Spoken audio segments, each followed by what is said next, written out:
सांवली लड़की। बड़े ही जाहिल लोग हैं। पढ़ी लिखी लड़कियों का रंग कौन देखता है। दो ही तो रंग होते हैं, रंग ही तो दवा है। लेकिन पढ़ाई लिखाई में कम नहीं है किसी से। ससुर जी ने झल्लाते हुए फ़ोन रख दिया। एक और रिश्ता कैंसिल हो चुका था, रानी दीदी के दबे हुए रंग की वजह से। देखो तो कैसे लोग हैं आजकल के।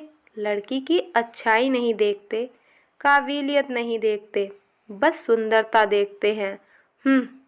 इधर गिन्नी हैरान हुई उन लोगों की बातें सुन रही थी। शादी होते होते न जाने कब वह सावली से काली हो गई, उसे खुद पता ना चला। जिस घर में आधे से ज़्यादा लोग सावले हैं, उस घर में गिन्नी के सावले रंग को जबरदस्ती काला क्यों घोषित किया जा रहा है। ये रंग बदलने वाला चमत्कार उसे कभी समझ नहीं आया। लोगों का तिरछी नज़र से देखना, फिर मुंह बिचका लेना, सब कुछ उसकी झुकी पलकें बखूबी देख सकती थी। चांद सरीखे बेटे के लिए हम तो कोई चांदनी हिलाते, मगर हाय रे नसीब, बैल बुद्धि बेटे को तो ये काली ही पसंद आनी थी। लोगों की बातें सुनकर उसका सावला चेहरा गुस्से से लाल हो जाता, परंतु बड़ों का लिहाज करने का संस्कार उसे कुछ कहने नहीं देता। भाभी, अपनी पार्लर वाली से कहना कि हल्का मेकअप करे, डार्क मेकअप जचेगा नहीं आप पर। शादी से पहले अपनी ननंद की सलाह सुन उसे समझ नहीं आया कि क्या जवाब दे। गिन्नी जब दुल्हन बनकर तैयार हुई तो वो लगा मानो चांद भी उसकी खूबसूरती से रश्क करने लगा हो।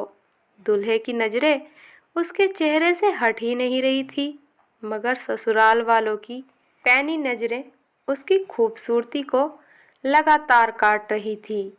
चेहरे बहुत कुछ बयां कर रहे थे। गिन्नी का मन कर रहा था कि मंडप छोड़कर भाग जाए और कभी वापस न लौटे, मगर अपने होने वाले पति का चेहरा देख उखड़ती सांसें सुकून पाने लगती। गिन्नी की असली जंग तो शादी के बाद शुरू हुई, जब चलते फिरते घर में कोई ना कोई उसे फलाने की बहू की सुंदरता का बखान कर कमतर महसूस करा ही देता था। शादी से पहले फैशन की दीवानी कही जाने वाली गिन्नी अब जानबूझकर बेवजह चेहरे पर हल्का घूंघट लेने की आदी हो गई। कई बार वह अपने आप से सवाल करती कि क्या सच में वो इतनी कुरूप है। उसकी बड़ी तमन्ना थी कि एक बार झूठे ही सही उसके ससुराल में बाकी लोग नहीं तो कम से कम उसकी सासू माँ ही प्यार से उसकी बलाएं लेती। रानी दीदी से तो ज़्यादा ही सुंदर थी वो, और कल को रानी दीदी भी ससुराल जाएंगी, तब उनके साथ ऐसा हो तो आखिर इनकी सुंदरता की परिभाषा क्या है। स्कूल और कॉलेज में ब्यूटी कॉन्टेस्ट भी जीते हैं उसने।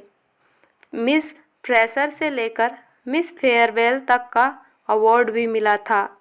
पति को वो दुनिया की सबसे खूबसूरत लड़की लगती है और पति के घर वालों को सबसे कुरूप। ऐसा क्यों? शायद सावलेपन की वजह से हो। धीरे धीरे उसके आत्मविश्वास और मेहनत ने भी जवाब दे दिया। भगवान की गलती समझकर उसने खुद को कबूल कर लिया था। आज जब रानी दीदी को रिजेक्ट किया गया तो सास ससुर की बातें सुनकर उसे तसल्ली के साथ खीज भी हो रही थी।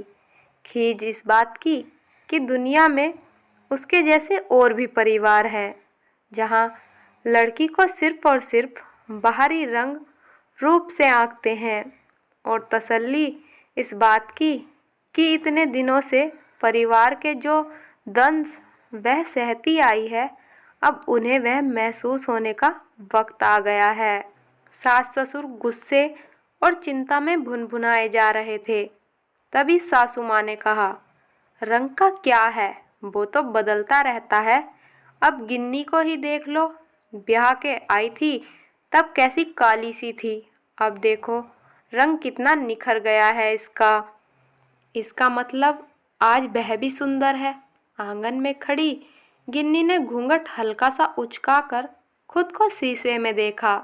मन किया कि हंसते हंसते यहीं लौट जाए, मगर जैसे तैसे हंसी दबाकर बस इतना ही कहते हुए वहाँ से हट गई कि हाँ मम्मी जी, रंग का क्या है, वो तो बदलते रहते हैं, इंसानी स्वभाव जो है।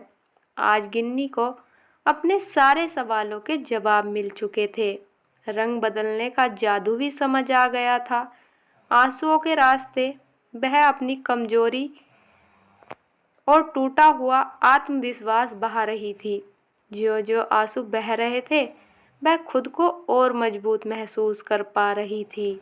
शादी से पहले वाली गिन्नी वापस आने वाली थी, क्योंकि इस इंसान के रंग का क्या है, वो तो बदलता रहता है ना।